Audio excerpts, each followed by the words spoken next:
تقع المغرب في منطقة شبه استوائية، وتمتلك طبيعة خلابة غنية بالموارد الطبيعية المتنوعة، إذ تضم السلاسل الجبلية والشواطئ الرملية على المحيط الأطلسي والبحر الأبيض المتوسط، بالإضافة إلى المساحات الواسعة من الكثبان الرملية.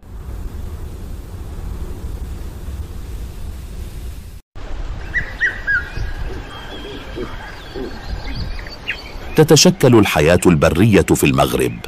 أكثر من 5000 نوع من الكائنات التي لا توجد في أي مكان آخر، وتباهي باحتوائها على نباتات وحيوانات فريدة من نوعها.